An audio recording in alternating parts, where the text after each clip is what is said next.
Bruh. Underdog currently has Jonathan Taylor at 123.5 rushing and receiving yards. Total yardage. We get to hit the total yardage button on 100. They could have put it at 130 rushing yards. I'm hitting the over on this, okay? They beat Houston in week 6, 100, 100, it might as well have been 140 to fucking 3. 31 to 3. Jonathan Taylor needed 15 touches to hit 158 total yards. If you don't think Jonathan Taylor is getting 26 carries in this game minimum, you're goddamn lucid, non-lucid. I don't remember what lucid actually means. I'm so stupid. But they're playing against Houston, man. They're going to absolutely dominate the game script. Right? I could see Wentz throwing the ball 19 times in this game with JT getting 30 touches. And they give you the total yardage marker there. All right. So if JT busts off a 70-yard reception, boom. Like there's no fucking chance he doesn't hit this. It's a beautiful line right now that y'all could take advantage of on Underdog Fantasy. All right. The app, the link for the app is right in the description. It'll take you to whatever app store you have. If you're a first-time depositor and you use the promo code BDGE when you sign up, you're going to get a 100% deposit match. So if you throw 25 in there, you're going to get 50 to throw onto this. Now, I usually don't do a second one. I pick my favorite one and I do a brawl bet on it and I let y'all fuck around and gamble on whatever you want to do. But Ty Johnson under 53.5 rushing plus receiving yards seems absolute fucking money. All right. Because one, since Michael Carter has gone down, he's done nothing to warrant 55 total yards from scrimmage. He hasn't hit that in either of the 3 games. In week 10, he went 2 for 2 on the ground, literally 2 carries, 2 yards. In week 11, 1 carry, 5 yards. Last week, he went 6 for 42. Okay, that was his best yardage mark since Michael Carter went down. It was against Houston. They're never going to have a game script where they're leading again, okay? He hasn't touched it since Michael Carter's gone down. Tevin Coleman has been the guy in the backfield. Now we have this guy, Austin Walters. We don't know how involved he's going to get. So Ty Johnson, actually, I might even like this line more than I like the over on Jonathan Taylor, but I like both of them a lot. And I like y'all a lot, all right? Y'all are my favorite people here because you're in our Discord. You're in the Big Dogs community, of course. And this is Q&Assault Saturday, where y'all get to assault me with whatever questions you may have for your fantasy teams. All right. So hello, welcome, Bike. My name is Nicholas, and this is BDG. I got way too many. I be drinking way too much coffee. We got coffee mugs everywhere, all over the website. BDGE.store is our main website where you can sign up to be a member, where you can grab some fucking coffee mugs, where you can, might be a porn video or two on there. We're an all-encompassing fantasy lifestyle brand. All right. We got you covered. How we doing, everybody, in the comments section? Cracking, Nick. What up, Eric? Just wanted to say, love the vlog earlier in the week talking about going all in on BGE. Love the realness, and we'll be cheering for you. Appreciate that, baby. We have so many fun things in the works, man. Me, Tony, and Animal went office space hunting on Tuesday, which will be a vlog that I will come out with very, very soon. So that was a lot of fun. We are currently in talks with our broker to throw in some offers, baby. So big things coming very, very soon. Dylan Moore, what's up, baby? Let's go. Nick, no question this week, but please yell at me for starting Mark Cooper and tell me Brandon Ayuk is going to get me 30 this week. Brandon Ayuk, easy 30 spot. All right. No Debo. Brandon Ayuk probably getting 3 points. Sound a little, yeah, you know what the problem? I'm definitely sick. The problem is I try to get up and go out for a walk very early in the morning. Like as soon as I get up, preferably within the hour, I try to go outside, get a walk, get some real like sunlight and daylight out there. But it's getting fucking cold here. And you know, I'm like more style over health. So I'll be wearing like a t-shirt and a light jacket when it's like 22 degrees out here. I'm just like, I just need to get some fucking sunlight like a moron. So I'm getting pretty sick. And I've also been ripping margs for like 3 straight nights. Tonight we'll make a 4th night. Tomorrow we'll probably make a 5th day. So not properly dressing for the winter, not properly drinking things as a human. Not a good combination. Just like Zeke and Tony Pollard, not a good combination. Trade Zeke and Claypool for Hopkins and Gaskin. Yes, I actually think I would take the Hopkins and Gaskin side right now. I think there's a ton of risk on the Zeke and Claypool side. If you can get out from underneath Zeke, now is absolutely the time to do it. Hopkins, of course, a little bit nervous about like, you know, him playing this week, still 50-50. But he should be all good for the home stretch, and Kyler's going to turn it on and do his thing as we expect him to do, coming back from the high ankle sprain. And Gaskin's just been pretty solid. They have a great schedule going down. Let me pull up the NFL schedule grid real quick. No, Miami. Miami's just got a great schedule down the stretch for Tua, as well as mainly the running back. So they get the Giants this week bye, but then they get the Jets, the Saints, and the Titans. So those are teams that you can throw the ball against. Miles Gaskin's obviously a good pass catcher, so he's going to continue to get a lot of volume, especially as long as Philip Lindsay is out. So I kind of like the Hopkins Gaskin side right now, man. I don't trust Zeke whatsoever, and Claypool has shown nothing to have a ceiling here because Big Ben can't fucking throw the ball as far as you can throw him. Full PPR, flex, Thielen, Moreau, or Devontae Parker. Oh, definitely Thielen. I don't think you can go away from Thielen, Kirk Cousins in this passing offense right now, especially in a juicy-ass matchup against Detroit. I actually kind of want to see – I'm gonna look at the splits for Adam Thielen versus Detroit. I feel like he always goes fucking bonkers. Bear with me for a second. And if you guys enjoy the video, just hitting the thumbs up is a beautiful thing for me. Lets YouTube know that you do enjoy these. Let's look at the last 4 years. I guess we can do it. Against Detroit. Oh wow! Historically, actually, he hasn't played as well against Detroit as other opponents. But like, I'm not really going to dive too deep into like a 6-game sample size. And they're a shitty. I mean, they're not, I guess, that shitty of a defense. Problem is, they're just like a slow-paced team overall, so they eat up some clock. But yeah, I have no hesitations for starting Thielen over those guys. Yo, Nick, right on for the great advice on starting Mac Jones over Tyrod last week. Last week's Q&Assault helped me out big time, bro. I'm glad I could help you because I definitely probably didn't help a lot of people. Hey, Nick, hope you had a solid marg the other night. We did. We actually last night I met up with you guys might know if you're on Twitter, Jack Settleman. Me and him grabbed some margs last night. This place Ollie in West Village, fucking 8.3. They ripped it off. It was beautiful. Half PPR. Please start 2 running backs and 1 flex. Montgomery, Connor, Javonte, and Ayuk. I'm thinking Connor, Javonte, and Ayuk. Yeah, I'm kind of right on with you there as well. You're definitely starting Javonte if Melvin's out. There's no way you're not starting James Conner with Chase Edmonds still out and Kyler likely back in the lineup.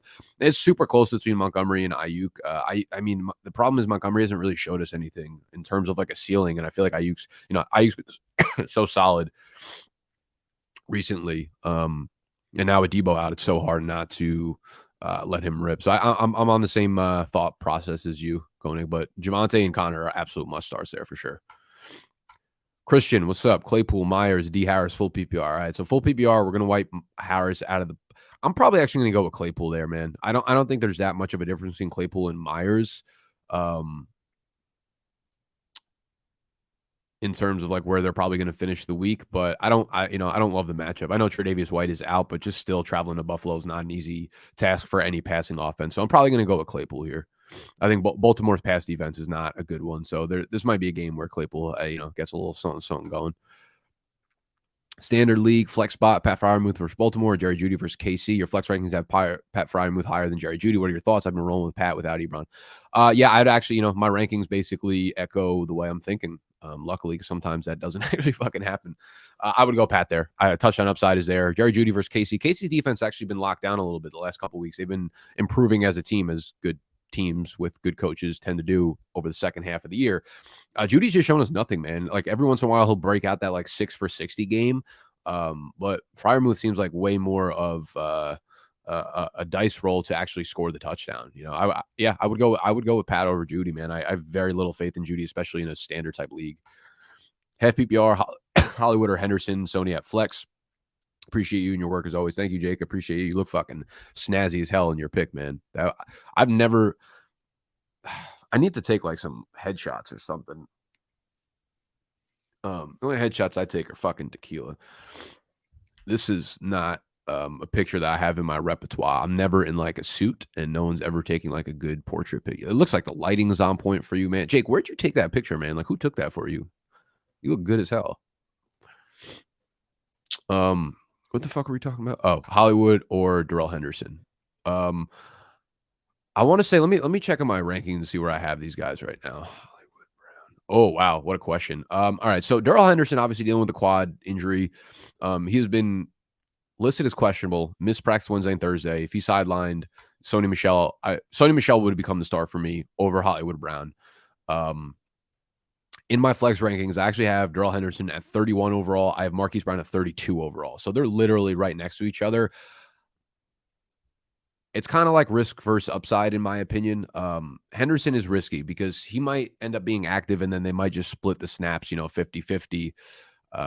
So it's kind of tough. I know, if it's your lineup, it's tough to start Henderson over Hollywood, and Hollywood's been so consistently good. So I don't blame you for going Hollywood over Henderson. As you know, if there's rankings where the guys are literally right next to each other in the flex spot, realistically, it's just a toss up, man. It's a 50-50 coin flip. That I don't have any kind of inside information that I can give you. I will say it might be smarter to go with Hollywood just because Darrell Henderson's clearly less than 100%.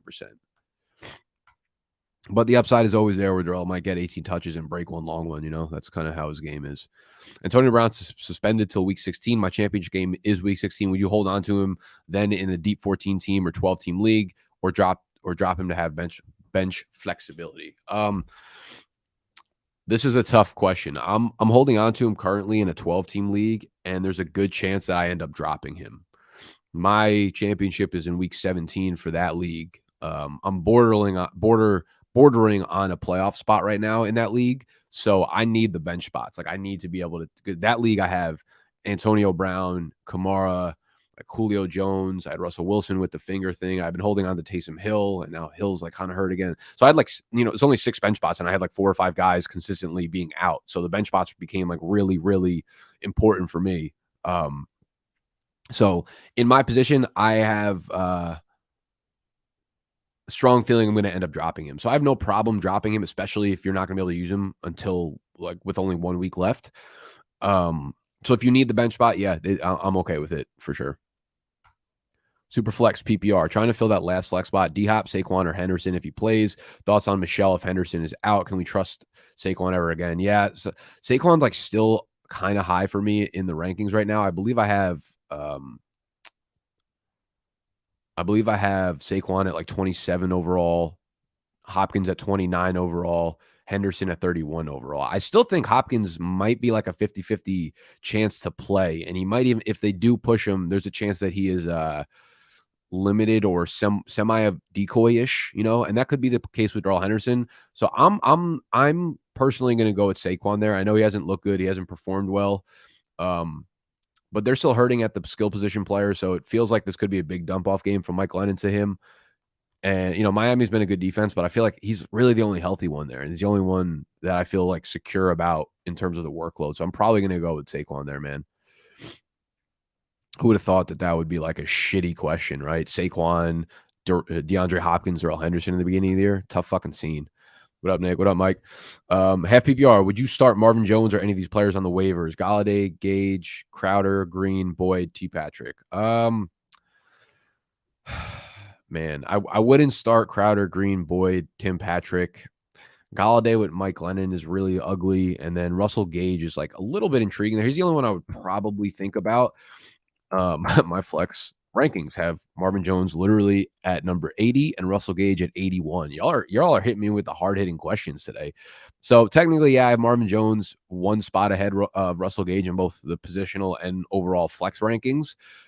So according to that, Marvin Jones, not going to be mad if you go Russell Gage, because again, it is more of a pass funnel defense for Tampa Bay as opposed to tough matchup for Jacksonville against the Rams. Like, Marvin Jones might see a heavy dose of Jalen Ramsey. So that's obviously tough. Listen, Marvin Jones is a good player, and he started off really, really hot in the beginning of the year.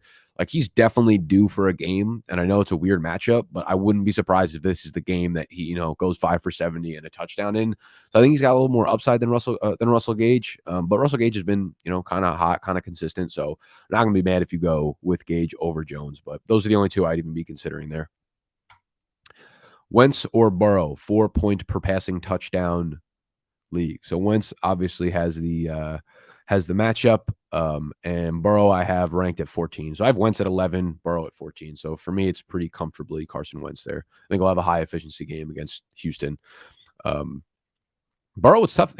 Chargers are a very, very tough pass defense. Really, really tough to put up fantasy numbers against in their run funnel. And there's nothing Cincinnati wants to do more than run with Joe Mixon. So I wouldn't be surprised if it's another 25 carry game for Mixon. Eat up clock. I'd probably rather have Wentz. Logan Thomas versus Raiders. Or Knox versus the Pats. Wow, that's a good one. I feel like Knox has kind of just earned that top 5, top 6 fantasy tight end spot until he proves otherwise. So I'm probably going to go with Knox. I could see I could see the resistance if it's full PPR for Logan Thomas, but I think right now there's no way you can really sit Dawson Knox with how he's playing. Buffalo versus New England, with the weather expected to be shite. Am I crazy to sit Knox versus that New England defense for Hawkinson with Swift out? Does that help or hurt Hawkinson? I mean, I definitely think it helps Hawkinson. So I have Knox at 5. I have Hawkinson at 6, and Logan Thomas down at 9. I know it's 2 different questions, 2 different people. So I have Hawkinson at 6. Yeah, with Swift out, I mean, you know, the only people that he fucking throws the ball to are Hawkinson and Swift. Realistically, like they kind of split their games between each other. Let me do a little deeper dive on the weather. I wasn't really too in tune with that. Rotogrinders.com/weather/NFL usually has a good, yeah, it's good. Let me throw this in the chat for you guys so you can, hopefully it's clickable. I'm not sure if it's even clickable. There you go. Rotogrinders.com. I'm not sure how that looks on YouTube, but hopefully you can click that. They keep this page updated. And if you scroll down a tiny bit on the left, you'll see a list of games with weather concerns. So green will give you like anytime basically winds are like 10 to 15 miles an hour, they're actually not concerned about it. But once it starts getting windy, 15 plus mile an hour winds, snowy, then it becomes a concern for the passing game. So as you can see, there's about 7 games with weather concerns a little bit. 5 of them are green. Arizona at Chicago is a yellow scaled weather concern. Rain looks fairly likely. Winds around 15 miles an hour sustained with stronger gusts. That might hurt someone like Darnell Mooney, honestly, now that I'm looking at it. That might hurt someone like Christian Kirk if it does, you know, continue that. And they keep these updated. So this is a really, really good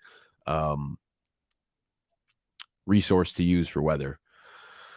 Generally, New England at Buffalo. Okay, so they're orange. So this is the most concerning game of the week. So good stuff there, calling that out. Generally, pretty ugly stuff. Temps near freezing, snow showers possible, and winds around 20 miles an hour sustained to start. Winding down through the game, it's not you can't throw the ball weather, but no longer throws and field goals will be. But longer throws and field goals will be impacted, especially in the first half. Okay, so that's super interesting. I guess that does cause a little bit of concern. I guess because they're so close in my rankings, and Hawkinson might be more of a PPR play than Knox has ever been. That might be a tiebreaker. I might have to move Knox down below Hawkinson. Actually, that's something I would seriously consider there, Eric. Free career day. Love to see it. I need me a fucking career. Another gross one: Darrell Williams, David Johnson, Alex Collins. Ooh, Lord. I'm probably going to go David Johnson there. He's like the only one that I'm actually confident will have an actual role in their backfield. Kyler, if he starts, or Carr with the matchup in 4-point PPR. Yeah, Kyler's, I have him ranked way too high. I'm going to actually move him down right now. I have him at quarterback 2, but I'm going to move him down to quarterback. I can't do 6. I can't do 5. I can do 5.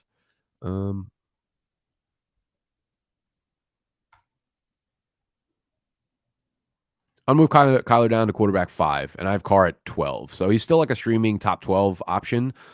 And Washington's defense has been, as we've been able to see on televised games, they've been getting better and better each week. So I don't think this is a layup matchup for Derek Carr. But he's still a quarterback 1 streaming option. I would definitely play Kyler if he's active, though, for sure. What else we got going on, people?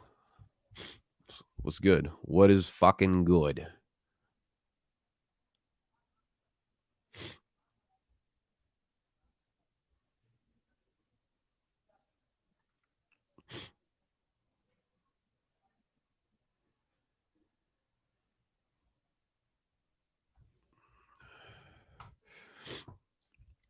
Traded Mac, Bateman, and Miles in a Superflex league. Is this, let me ask off the rip, is this a dynasty or redraft league, James?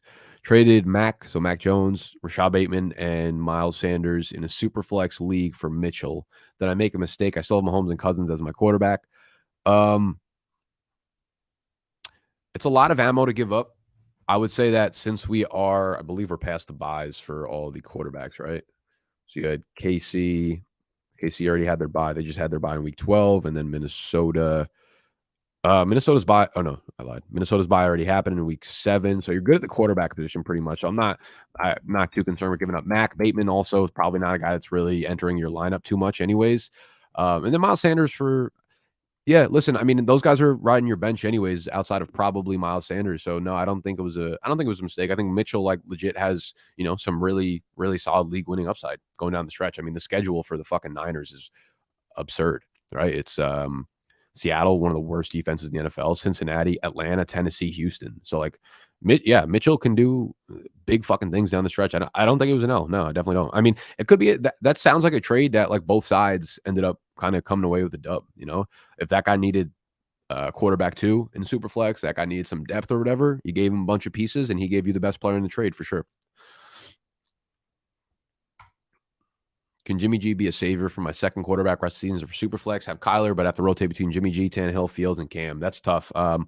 Actually, I'll give you some insight into the E-Town Get Down League. I just dropped Jimmy G like an idiot.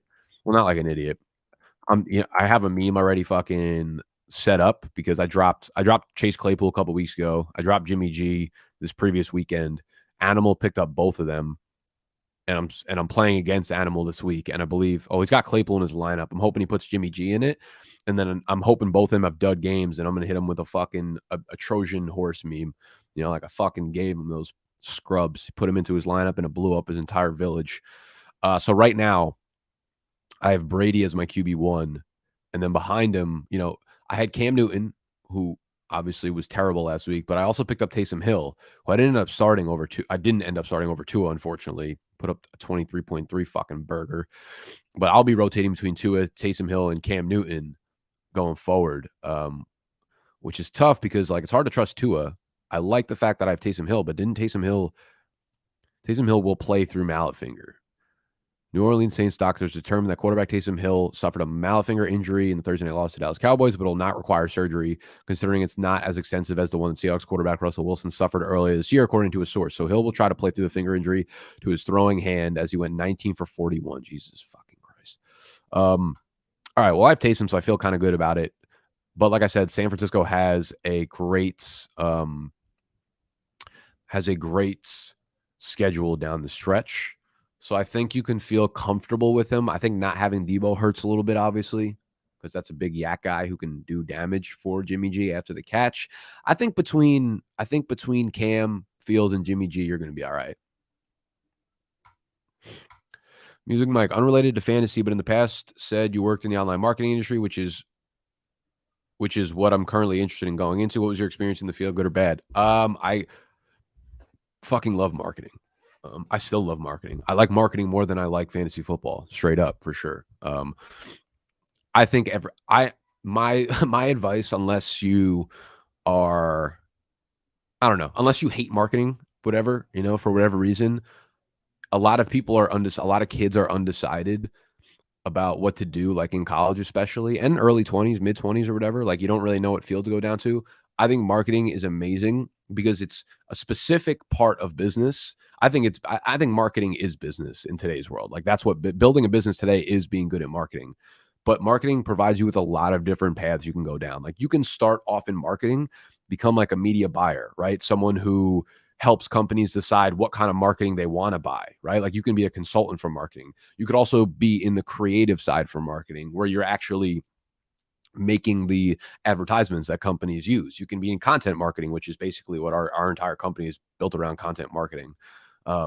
Actually, ironically, just got asked to speak at a conference in fucking Las Vegas this winter about content marketing, which is pretty cool. I think marketing gives you a path to, no matter if you're into numbers, analytics, the creative side of things, it opens up a ton of different options for you to go with. Your entry-level job is going to be an entry-level job, just like almost every spot, right? A little bit more administrative, a little bit less creative, but you can figure out you can go into social marketing. You know what I mean? Like there's so many different paths you can go down. I can't say enough good shit about marketing, man. I really think like every kid should go into marketing because it doesn't, you don't have to think about like TV ads. You don't have to think about like fucking commercials or billboards when you're thinking about marketing. There are a million different roads and paths that you can actually go down when you decide to go into marketing. So I've, as you can see, I'm a very, very big fan of marketing.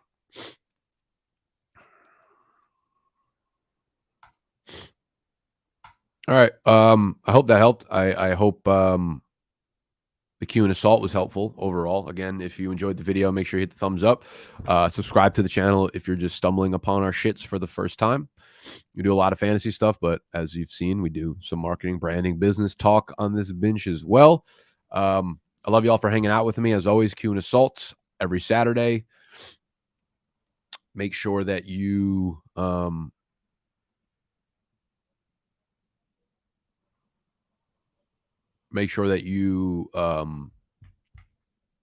sorry, I'm reading the fucking comments still. If you want to sign up to be into this next time, bdge.store/community is where you'll sign up. Too bad BDGE ain't hiring. Yeah, don't worry. We need no help on the marketing front. We're good there. Accepted the Hop and Gaskin trade for Zeke and Claypool. League is already calling collusion because they do the semi trade. I mean, like, dude, if your league calls collusion on that, there's no way that you can like make that's a ridiculous thing to call fucking collusion on. It's an extreme. If there's even an ounce of like fairness in a trade, it shouldn't be. That's ridiculous. Tell your league mates to fuck off. Take your phone out. Record this right now. James's league mates, fuck all the way off. That's the most fair fucking trade I've been asked on a trade question this year in fantasy. Just because of one side might catch a fucking small dub doesn't mean it's fucking collusion. Out of control. All right, I'm out of here. I love y'all. Enjoy the rest of your weekends.